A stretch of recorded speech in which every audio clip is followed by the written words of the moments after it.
Adam Lippin. I'm the co-founder CEO of Cuddlist.com. And we have a really special guest tonight speaking on what is whiteness and how does that react, how does that relate to the work that we do? So I'd like to welcome Quentin Xavier. Quentin has been a Cuddlist client, and we got to know each other during that process, which I'll let him share if he wants to, when he was becoming a client. And subsequently, I got to learn about him, really respect him and value his voice. I follow him on social media, and he's the first person I thought. So the concept of this this workshop on whiteness and deconstructing it and how does that impact us has been something that I wanted to do for a while. And I see Keely's on the call. And during this event, Cuddle Expo, which was a fantastic event, there was a sort of an awareness among most of the panel, most of the speakers and the participants that it was a drastically not people of color. There weren't many people of color there. And we're in this industry that, is fostering true connections. And and to be part of, there's a whole thing about being an ally. You can be aware of a situation, but if you don't take it a step further and try to be a change agent, then it just sort of sits there. So I don't pretend to know anything except that that I really wanted to bring this, and I'm so grateful that Quentin decided to say yes to running this conference. And he basically created the name and everything. So I'm going to just turn it over to Quentin right now. Cool. Thank you so much. That's a good introduction. So my name is Quentin Xavier, and what I kind of specialize in is like really helping people achieve their goals. Is kind of like my life passion. So when Adam approached me about doing this with the idea of empowering practitioners in their awareness with their clients and what's going on politically with the country and things like that, I really jumped at the chance to do it because I really believe in Cuddlist just with my own personal experience. And this idea that if you aren't fully aware, or if you aren't at least intrigued by the problems that we're kind of facing as a country, you kind of can't really grow spiritually or professionally. So I think it's really important that we have this conversation, and I'm hoping that the things that I say will spark questions.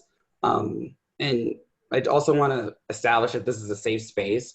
So there's no question that can be too stupid. There's no question that I'll find offensive or anything like that. Like if there was ever a platform for you to ask anything, it'd be here. And hopefully I can supply you guys with answers. I'm not a historian. This is not what I do full time. It just so happens that I've done a lot of research on it just because of who I am. And I've done a lot of trainings in regards to my experience with corporate America, with how to deal with people and how to look at their backgrounds, to see the contributions that they have to offer, but to also figure out ways to better help them do their jobs. So with that, I kind of want to segue into what the initial topic is whiteness, okay? So when we talk about whiteness now, it's kind of like embedded in our brains. So we all understand that a white person is someone that has ancestry from Europe. Like that's like a blanket statement. But if we dig deeper into that, we also have to talk about things like white privilege. We also have to talk about things about like the historical context of like white people enslaving African Americans, white people taking land from the Native Americans. A lot of stuff that comes with being whiteness, or excuse me, there's a lot of stuff that comes with being white.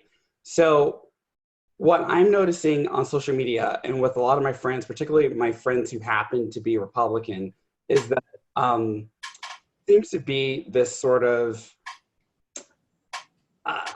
confusion in regards to how to handle these blanket statements about whiteness. I've had white friends get really offended when they hear things like, oh, white people do this, or white people do that, or white people are, prejudiced, or And what I want to do is I really want to break that down, because I feel like as a human, especially with our current situation in the country, like things are really kind of like racially charged.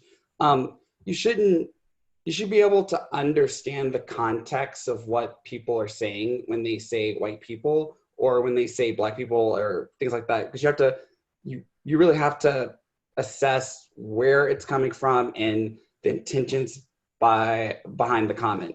So whiteness is actually, and I didn't know this until like a year ago when I visited the Smithsonian Museum, but whiteness is actually a man-made invention. Like it was never, it didn't really fully exist until after the 1400s, which to me was kind of mind-blowing, because I can't really envision a world where people weren't categorized by their skin color. But historically, like, particularly with the people that were like doing a lot of trading and things like that, you wouldn't necessarily want to use someone's skin color to kind of judge them as a person. Like it just wasn't really a practice back then. So like, if you can kind of think about it, like if you went your entire life judging people based off of their eye color, like it would seem really ridiculous. So there was a time period where that was kind of like the same mentality. Like you wouldn't just look at someone with dark skin and think, oh, this person must be X, Y, and Z because their skin is dark, because that didn't really exist. It was really more so about classism, if anything. So I'm trying to go through this really quickly because I want you guys to be able to ask questions, but it transitioned into some of the European countries were having financial troubles, and the continent of Africa was kind of just really rich and seemed to have like these endless resources. And a lot of the tribes in Africa had this practice of, if they ever were at odds with another tribe, they would duke it out, and whichever tribe won would sort of inherit the people from the losing tribe. And so what they would do is they would kind of, I don't want to say they were indentured servants, but there was kind of like a grace period between being other and then being a part of this tribe. And so they kind of, I don't want to say that they enslaved them, but they kind of took temporary ownership of them until they were part of the group. And so somewhere, someone figured out that they could make money off of selling people. Slavery wasn't, something new, but it had definitely had a different context, because if you owed money to a merchant or anything like that, if the amount was great enough, you would become an indentured servant. So you'd be working off that amount that you owed. It was never what it turned into, which was the transatlantic slave trade. So I mentioned earlier about the European countries having financial troubles. So at this point, Spain, France, England, they kind of, I don't want to say that they were desperate, they were kind of looking for ways to get wealth. And so they found this new territory that they could easily take over. And the game plan was to get workers trained and to put the workers on this new land and just have them build up the land and send the money back to Europe. So that kind of, that's kind of like the first instance in regards to what I'm talking about of having Black people dehumanized. And even back then, whiteness wasn't necessarily what we would call whiteness today. So in regards to America, whiteness specifically referred to Anglo-Saxon people, like a very specific region of Europe. It didn't include Italians. It didn't include people from Ireland. It didn't include anyone with accent or class status that was too far from England or France. So what I found really incredible about what I came across at the Smithsonian was that there were wealthy Black people in Europe that were aware of what was happening, you know, people being sold to Europeans and then those people being stuffed on ships and then taken to the Americans. They had power, but there was nothing they could do about it. So they kind of just like sat and watched their people being taken away while trying to maintain their businesses. So just to give you some context as to how disturbing this all was. So when you think about like delivery services like UPS, DHL, USPS, you know the logo, you know like kind of their motto, excuse me, you know like you can kind of understand their branding. Well, back during the era of like the transatlantic slave trade, the ships were branded like delivery services, and each ship had its own logo, and they even had their own different philosophy as to how to transport the slaves from Africa. So there was one mindset of stuffing the ships beyond capacity to the point where, you know, people were literally on top, stacked on top of each other, and then bringing them to the Caribbean with the idea that we'll get as many as we can in, and then whoever survives, that's what we'll use, and we'll discard the rest of the bodies. Then there was another mindset of trying to not put so many people in to try to maximize the number of people that would survive the commute. The commute wasn't comfortable. They weren't fed properly, obviously, but also they were chained to poles for long periods of time. They weren't walking around. The men were separated from the women. The women were raped. If you can imagine, they're not able to move around. That means that they were using I don't want to be vulgar, but they were using the bathroom on each other. Like it just was like completely horrific. And so when the ships came to the Caribbean, that's where they were trained into the slave mentality. So they're learning how to obey their future masters. They're like, it's just a lot of stuff that was going on to dehumanize these people and to condition them into this new life, which ironically is a technique that is still done today with sex trafficking and things like that, just to put it in context. But it was done, like people were writing books on how to turn a human into a slave. Like that's how deep it was. And so when this kind of allows me to segue into trauma.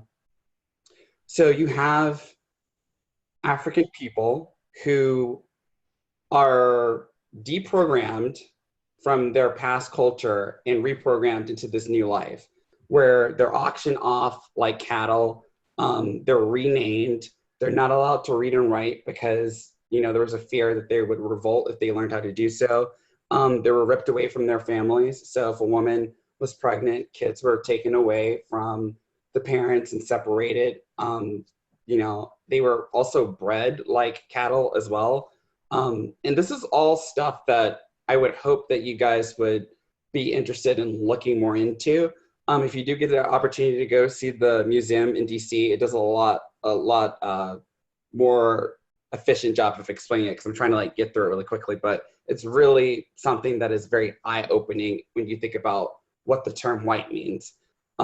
So when we talk about trauma, specifically with African Americans, and this also crosses over into people who are Jewish, Japanese or Chinese, Native American, like you can see historically where the trauma started and how it's passed from generation to generation. I mean, you still have Native American millennials that are struggling with alcoholism, and that was inherited from their parents and their grandparents and things like that, all because the land and their rights were taken away, and promises were broken. And just like with the Jewish people, the Holocaust had like a huge effect on them, obviously. And I'm losing my voice. that's something that they hold with them. But, you know, you still have people that are afraid of X, Y, and Z because of things that they've experienced or things that their parents have experienced. So it doesn't necessarily have to be something that you experience personally. You can experience trauma through other people. Another example about trauma that I really found interesting that I heard someone talk about is like 9/11. You didn't have to be at 9/11 or even born to see what 9/11 was in order to be traumatized from it. Seeing a video of a plane crashing into a building can cause a lot of damage. Having an aunt or an uncle that was on ground zero when it happened can cause trauma. So with what I'm talking about in regards to trauma, it's important to like understand it, because there's a tendency when Black people or Black or Latino people specifically, when they're talking about their hardship, there's a kind of a tone that comes in where it's like, oh, okay, that was the past. Let's leave it in the past. Or, okay, but you have to like, you know, get over it or work through it, or like this is something that you should still be talking about. When in actuality, like if you look at the timeline, especially when you factor in the civil rights movement and the Jim Crow laws, it is all tied together. So going back to the definition of whiteness. So when the slaves were, you know, fully invested into the Americas, working on the crops and kind of tending to the needs of white people, you also have immigrants that were coming in from Ireland and Italy. And what happened was the African slaves and the immigrants started to connect and started to bond. They had something in common. A lot of the immigrants weren't treated very well. They were forced into doing jobs that nobody would really want to do, but they had to do it for survival reasons. And, you know, they were of a lower class and they weren't really fully respected. So they had that in common, and it wasn't a race thing at all. So slaves were getting along with what we call today white people, but they weren't deemed white during that time, which is what caused them to have the connection. And the same thing goes for Native Americans and so on and so forth. So a lot of effort has to be given to whiteness in order for it to work effectively.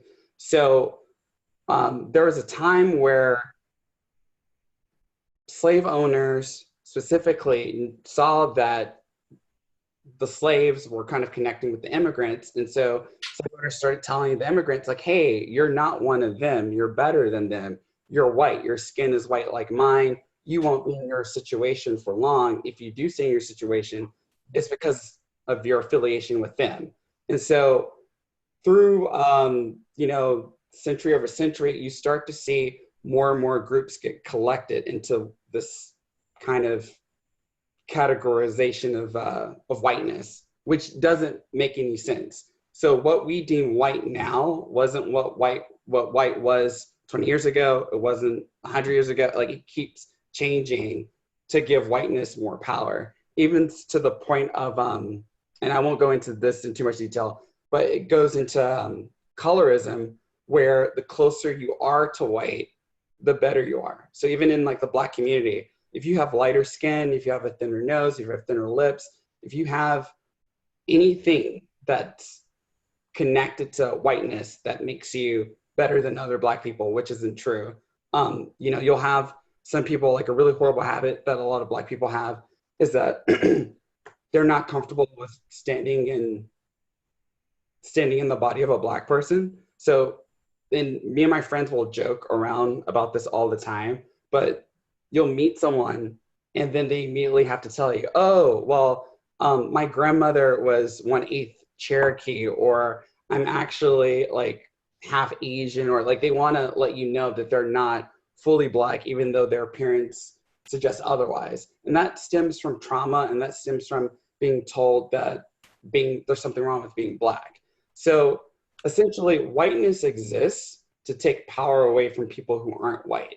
So you have people, I mean, and I don't want to offend anybody, but you have people who are Trump supporters who aren't doing that well financially. Some of them are addicted to opioids.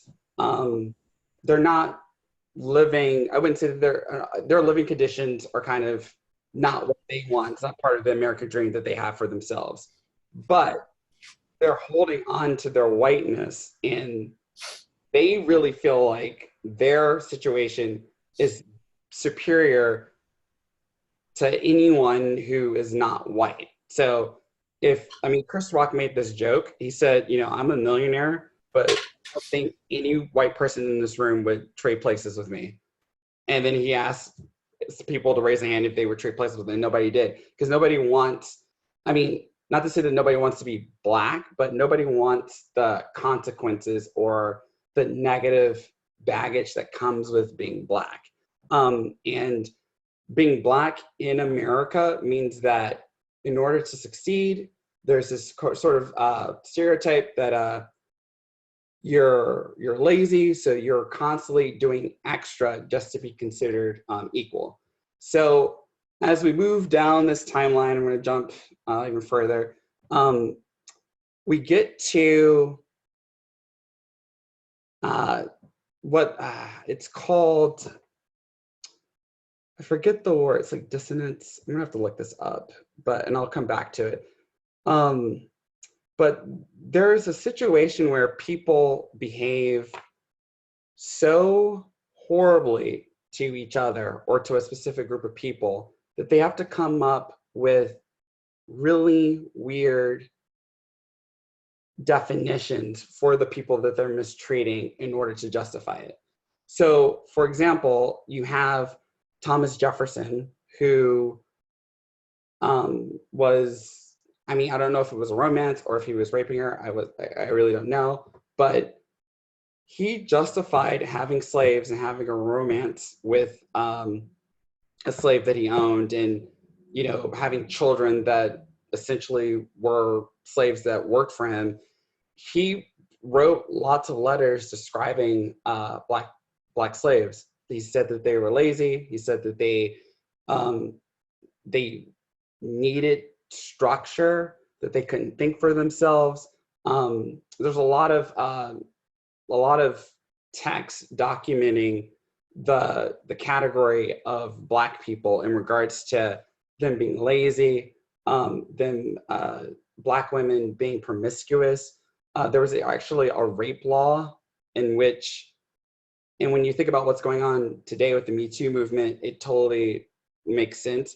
But there was a rape law written in the South that essentially said that it's impossible to rape a Black woman because Black women are naturally promiscuous, and if a white man were to rape a Black woman, it's only to stop her from doing something crazy, like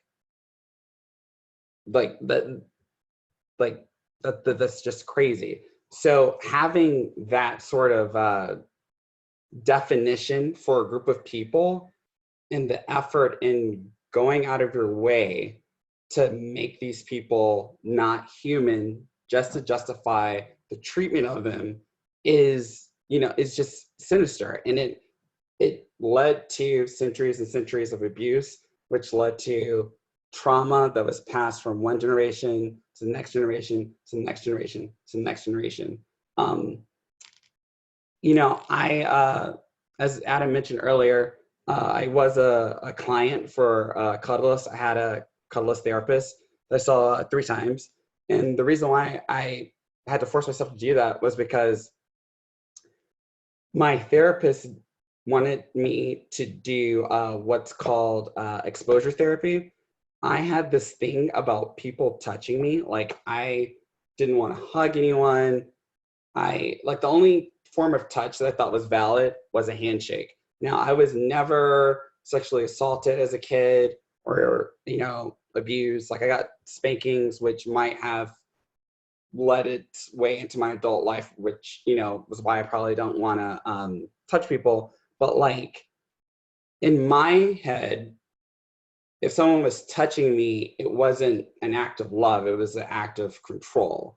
So my therapist had she said she was on Facebook and she saw this video and she brought it up in one session. I was like, you have got to be freaking kidding me. I'm not going to let someone put their arms around me like this. That's not going to happen. And then the more I thought about it, it was like, well, my relationships with people are drastically being affected by it. My friends, they reach in for a hug and they're like, oh, Quentin doesn't like to be hugged. I'm sorry. And then also, I'll be upfront. It was affecting my intimacy with people. Like I couldn't connect with people deeply because I thought that there was an ulterior motive with them touching me. Like I just didn't want to do it. And so when you think about that paranoia and you think about that fear, having like walking your life being afraid to hug people, like that's weird, But those are symptoms of post-traumatic stress disorder. And that's not something I inherited from a single event. It stems from my parents telling me things about what it's like to be Black in this world and things that I could do and couldn't do. It stems from what their parents told them. It stems from what my great-great-grandparents told them and stuff like that. And then also having a long history of family members that really wanted to be a part of the American dream, but just had it ripped from them because of segregation laws or because of their skin color or because they weren't white. And I have family members who are Black that look white, and the difference in their experience, like just being perceived as white or less threatening to white people, it's a complete different experience. And even with me being a person that's, medium, like a light brown complexion and having a smile on my face every day, I come off less threatening than my coworker who's 6'4", pushing 300 pounds, darker skin. And he's way nicer than me in the office. But again, if you understand whiteness and how whiteness works, people aren't able to see that. They only want to view, white is good and then Black is bad, and then also tying that in like things like the image of Jesus. Why are we still in 2019 still pushing that Jesus was white with blue eyes, blonde hair? Like we all know realistically for that location, if he was born there, that he would have a tan, his hair would be a little, thick. Like you could just look at the people in that region, you would know that he wouldn't have been white. So what we're trying to figure out day to day, just as like people, is like, why are we holding on to whiteness? What is our participation in whiteness? Can we deconstruct it? Can we like fully understand it? And they say that like eventually we're going to be so intertwined with each other in terms of like interracial dating and interracial babies that we're all pretty much going to be relatively like the future generations, like hundreds of years from now, are all going to have mostly like the same features because we're all like mixing and mixing with each other. Like it's very bizarre to live in an era where we have devices that in our home that we can talk to, and the internet on our phones, and like we have all this technology. You have your watch, they'll tell you if your heart rate goes up above a certain beats, but we're still living in this backward society where without even knowing it, like subconsciously, we're still putting whiteness on a pedestal, and we're struggling with what our relationship is to that. And in the same context of, do you really want to base your opinions on someone based on their eye color? Like, why would you do that in the context of skin, So that's where we are in terms of like the whiteness of it.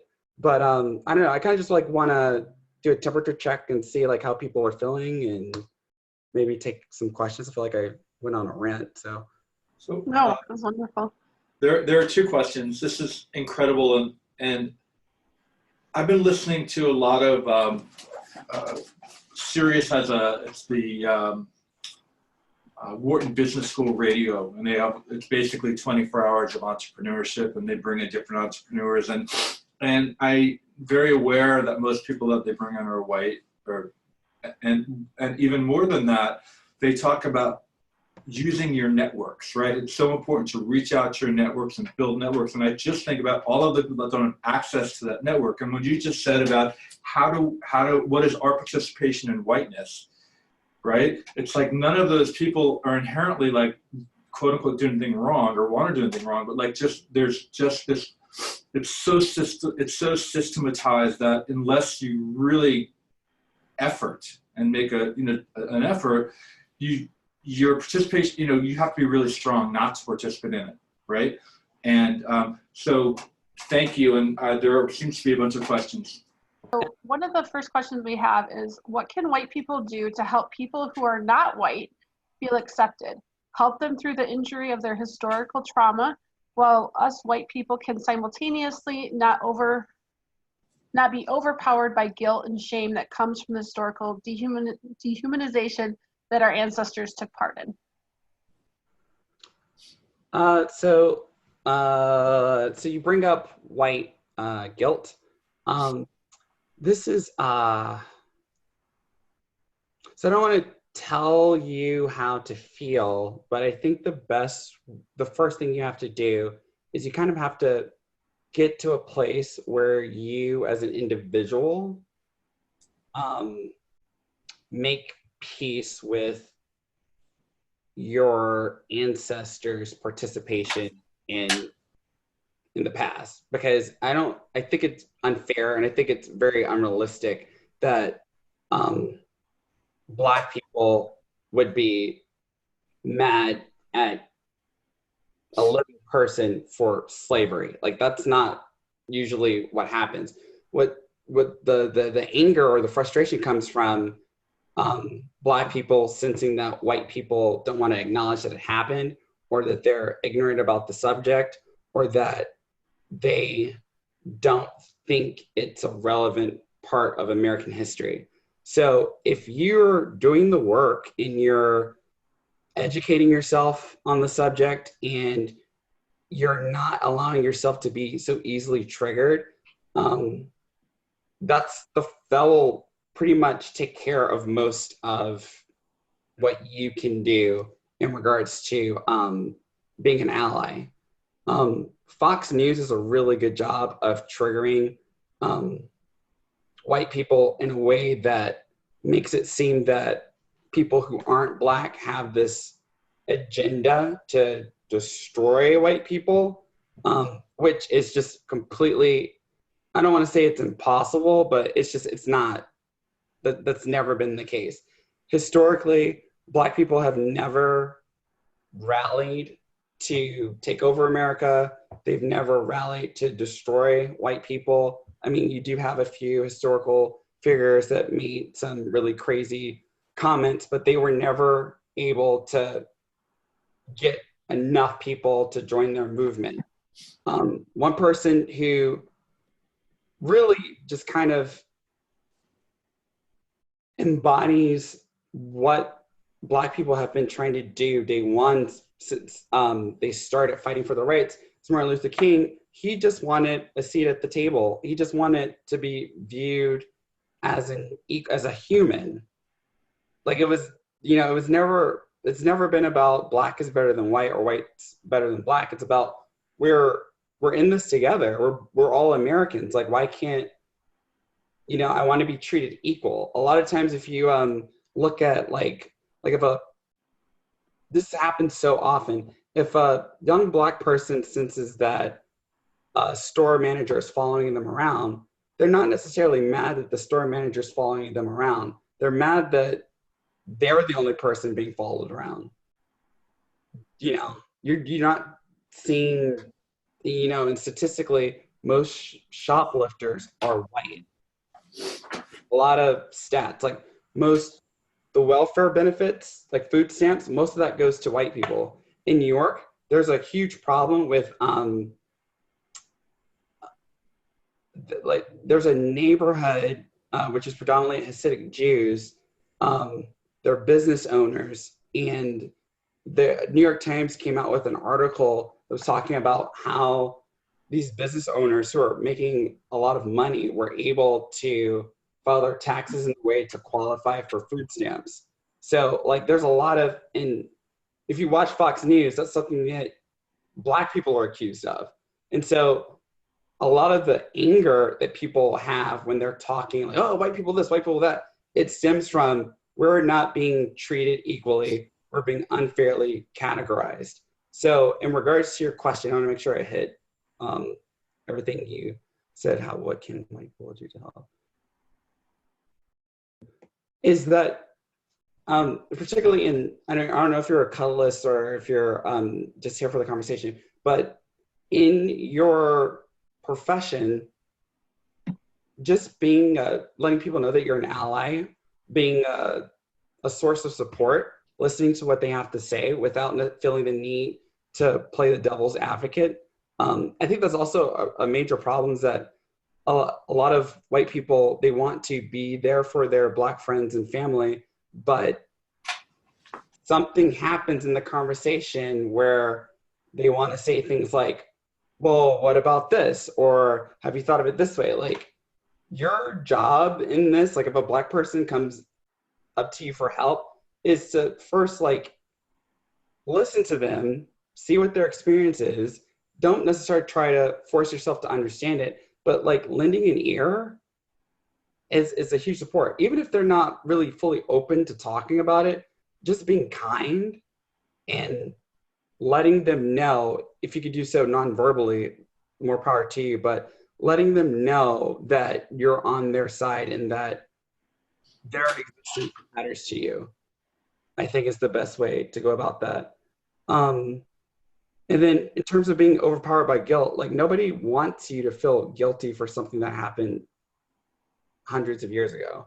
But if, you know, if you're not really, like, you know, if you're at Thanksgiving dinner and, you know, your uncle is saying some crazy stuff about how he hates Black Lives Matter, if you're not shutting that down, then you can't really naturally be there for your, you know, your Black roommate who is upset because she got questioned by a police officer unfairly. Like it just, you can't, those two things can't exist. You either have to be 100% an ally, or you're on this other side, which is just kind of like this weird 1 foot in, 1 foot out. I don't know where I am in this, and I don't want to, like, people, like, I feel like if you can get rid of the discomfort, like, people don't like to be uncomfortable. Like, you have to be able to sit in that discomfort, which ironically is why I was doing the Cuddlist sessions. Like, I had to like sit and deal with someone hugging me and realizing that nothing was going to happen in that 40 minutes time.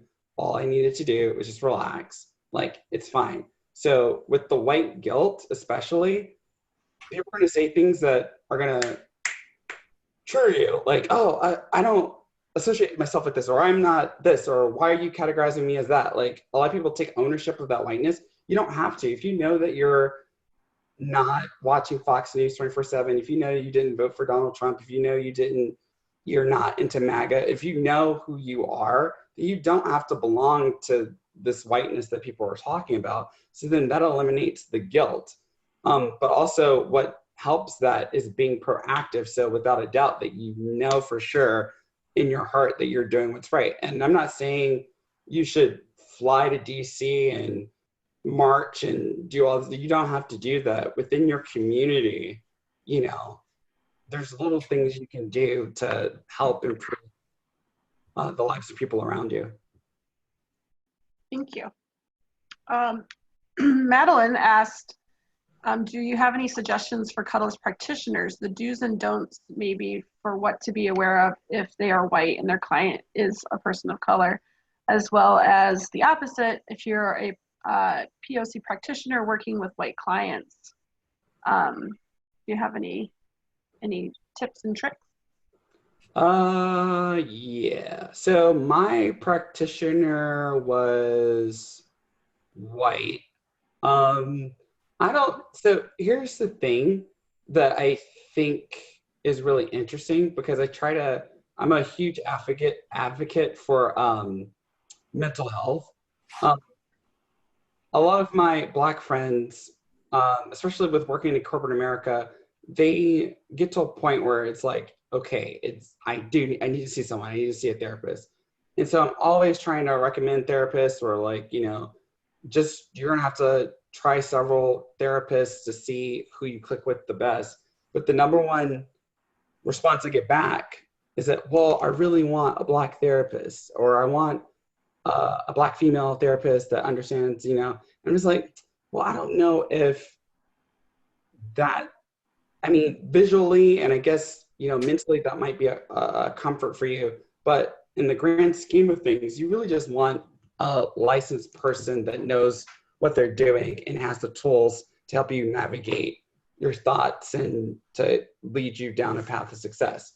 So I can imagine that people of color may have like an interest or preference based on having a fear of what that interaction with a white cuddlist might be, because it wouldn't necessarily on their end be, and I'm just speaking from my experience and what I have experienced through what my friends have told me, but it wouldn't be like fear of having a white cuddlist. It would be fear of being accepted by that white cuddlist. Because again, going back to what I was saying earlier, and this is, I mean, the fun thing about Black culture is that no matter where I go as a Black person, I can easily connect to another Black person because of the history of our country and what's been passed down from generation to generation, and like the traditions and stuff that kind of emerge from that. But you're told, and I don't want to say that this is with all Black people, but for most Black people, you're told as a child that you have to do X, Y, and Z because you're Black. Like even when I was in college dealing with a professor, she told me I couldn't do certain things that the white students were doing. I had to do things differently. And sort of that sticking in your head, like being forced to do extra stuff because people are already going to assume the worst out of you, it ties into your relationships and your ability to connect with people who aren't white. So I imagine that Black people who, and I don't think there's a lot of Black Cuddlist practitioners, so I can imagine that a person of color seeing a white cuddlist would be kind of like I need to make sure that I'm doing X, Y, and Z so that this cuddlist is comfortable with me in their space. I want to make sure that I'm on, my best behavior, or I want to make sure I dress certainly, or I want to make sure I take 2 showers because I don't want any type of stereotype or any negative experience that they have ever had with the person of color to be reflected on me. So that in itself is like a huge ordeal. So in regards to you being a white cuddlist, if you can just make sure that upon entry, they're relaxed, that it's a safe space, that you value the time that you guys are going to have together, allow them the opportunity to get things off their chest, ask them questions. I can imagine in some sessions there isn't talking. It's just like, but just let them know that all the stuff that they're dealing with on a day-to-day, they can leave at the door. Like that time is for them. And, at the end of it, hug them or whatever greeting you like to do, because, each colorist has their own style, but just make sure they leave feeling relaxed, calm, and having a new energy. Like anything you could do to enrich the experience. I mean, in theory, you want to do this for all of your clients, but specifically for your Black clients, like the level of stress is really intense and we're really good at hiding it. So if you can improve their week with your time together and then you know, sending them off with like just like a fresh sense of being, then you've already kind of done more from them than anybody else could for the rest of the week. You know, like it being told that you're important and that you matter and that your existence is valuable is what a lot of people need to hear. So if you can figure out a way to do that, specifically if you ever come with Black clients, that can only lead to success, in my opinion. And then if you're a Black cuddlist, I can imagine, you know, I don't know if Adam ever brought this up, but I wonder if there's like a challenge in regards to getting people to book you based when they see your photo. Like that's the first thing that pops up into my head. And then not to like sound like, you know, my parents and, you know, other people, but like, it's almost like you have to, and it sucks that you have to do it, but like, it's almost like you have to take an extra step to market yourself as a reliable cuddlist and not have people look at you and say, he or she's Black, and then kind of dismiss you. Like, it's almost like your photo may have to be professionally taken, your bio has to be written a certain way that feels inviting. Like there is, I mean, it sucks, but you know, in terms of me trying to help someone who's trying to, you know, develop their business, you do have to take an extra step that other people aren't going to take, just so that people can focus on you as a cuddlist, you as a business owner, you as online presence, and say, oh, that person's really cool. I mean, you have to, because otherwise, if you do what everyone else is doing, you'll just get looked over. So, I mean, it sucks, but that's kind of, I mean, I feel like that's really universal for everyone in every industry. And I think it'll be a long time before that's not an issue. I mean, even with Barack Obama, when he was president, I mean, they yelled at him for wearing a tan suit. Like that was his biggest scandal, was wearing a tan suit. Why is he wearing a tan suit? It's like, no, like he's doing all this other stuff. Talk about that. Like sometimes people will look for a reason not to trust a Black person. And also just making peace with that and not letting that deter you from growing your business, you know. Sometimes it could be as simple as changing your photo on the website. Like maybe you look too casual or you didn't look very happy in the photo. So, I mean, there is extra steps that I think Black people do have to take in their profession. So. Thank you. I wonder how many people realize that there is such a difficulty between different races on our site. So it's good to know that as another white practitioner. I'm gonna promote Nick. He has a question I thought was really great. So Nick's gonna join us and ask his question himself. There's Nick. Just a second, Nick. You're muted. You're muted, Nick. You're muted, Nick. He's gonna get it. Otherwise, I'll do it for him. Okay. There he is. Thank you. Thanks very much, Quentin, for this discussion. A couple of weeks ago, I was in a 4-day conference with about 100 people from around the world. And on the very last few hours, this whole issue of non-whiteness broke out. And it was interesting to see the discomfort in the room. These people have been together for 4 days. And one person said, you know, I just look at everybody exactly the same. And they jumped on that. And it was such an important point to make. And I just wondered if you could expand on that, about how dysfunctional that thinking is. Oh my gosh. that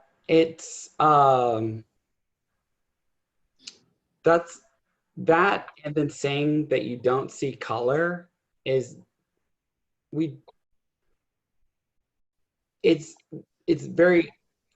arrogant and it's ignorant, and it kind of ignores everything that we have all been trying to, with our voting and our protesting and, you know, what our ancestors have done, like just like it just, No, we're not, unless you are clinically colorblind, you cannot say that you don't see color. You also can't say you view everyone the same. Like, what does that mean?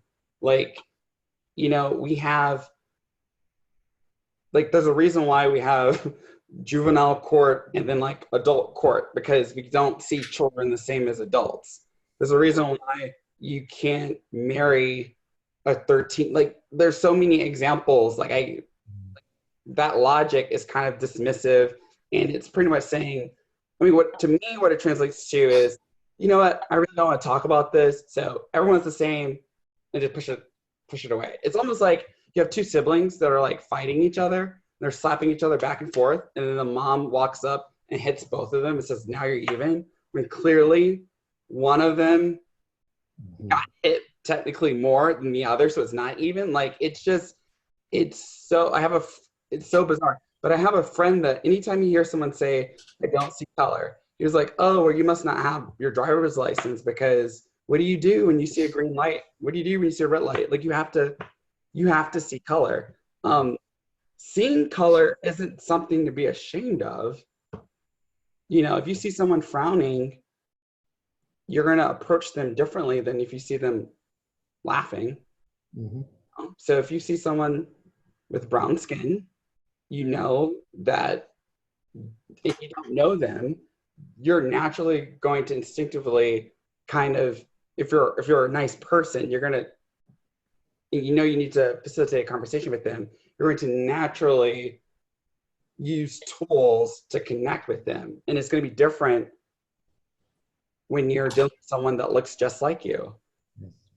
You know, like, it just, no, that's not good. Like, that's not, because white people could say that they don't see color because they have the option of being away from it. Like, you can move to a neighborhood that's all white. You can have a job. Everyone in the office is white.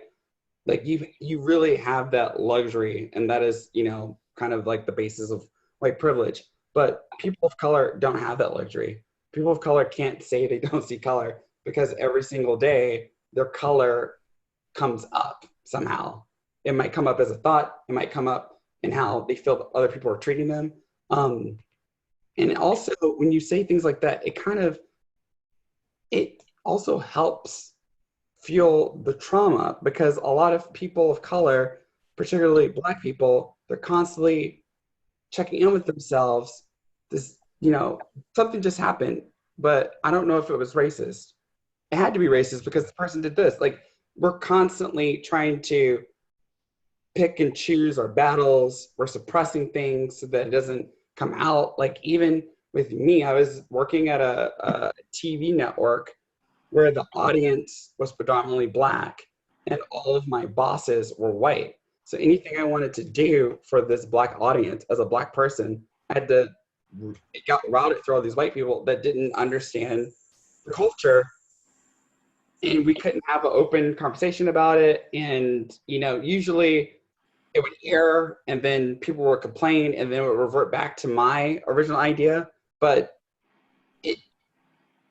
the fact that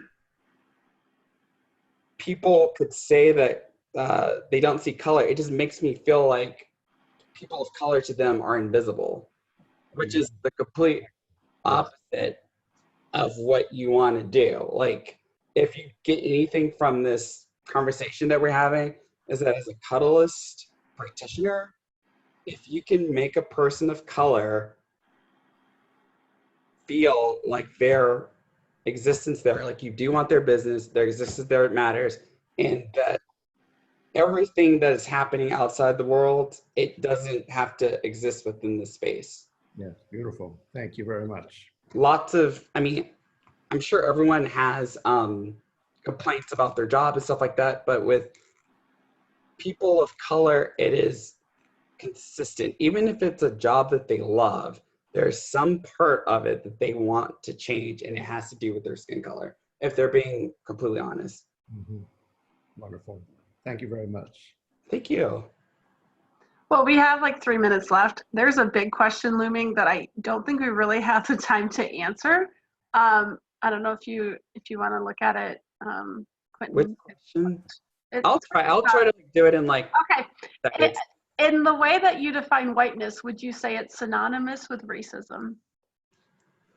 Okay, I can actually do this really quick. So the reason why I haven't used the term racism is because racism is a very complicated thing. And I feel like we're overusing the word, we're calling people racist too frequently when actually they're being prejudiced or racially insensitive. Racism specifically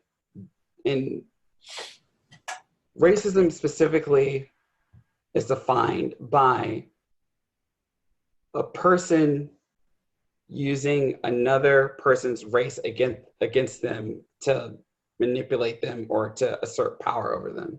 So white people can be racist because they can use that racism to prevent Black people from getting housing, from getting jobs, from getting education, from getting like basic necessities. Now, you'll hear people say things like Black people can't be racist, and then it turns into like this like really petty fight. Like, I've heard Black people say this, or I heard like that's racial prejudice, which isn't racism, because at the end of the day, regardless of what that Black person says, that Black person cannot rally enough Black people to systemically oppress white people. It can't happen. So racism. And then when we talk about whiteness is a huge umbrella that if you can understand whiteness and the silliness of it and the seriousness of it, then it will push you away from even being remotely confused as racist. So by understanding whiteness, you understand racism. So it's not that it's synonymous. It's just that racism, the textbook definition of racism, everyone gets. It's white supremacy and whiteness that people have a hard time with because they feel as though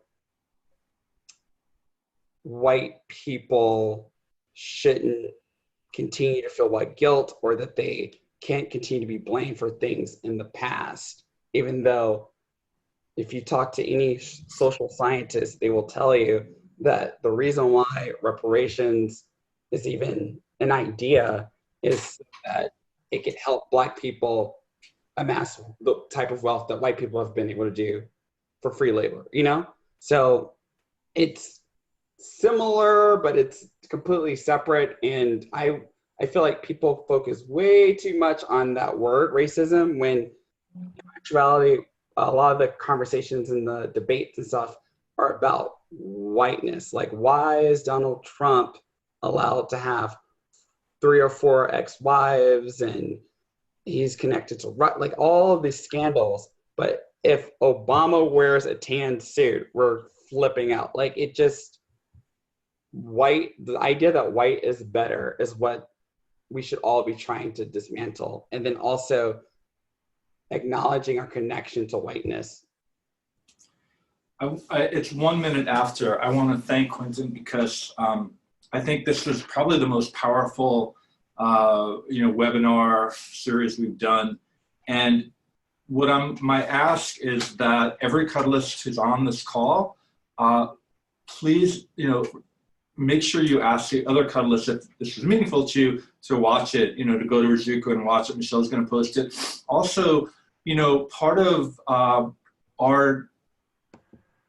my participation in whiteness, right? Part of what I can do is I can invite Quentin on, right? I can do things to be part of an ally, right? To be an ally. So we want to get this message out there. Cuddlist, from business aspect, Cuddlist and Quentin are sort of forming this sort of partnership. And we want to, if you have a work environment, if you know anyone that would like to participate in this kind of conversation, we want to bring it out there because it's important. And so I'm inviting you to sort of like help spread the word, and you can reach out to me and I'll connect you guys together and let's spread the word as much as we can. And thank you, Quentin. Thank you, Michelle, for running such a great meeting. And thank you, everyone, for being here.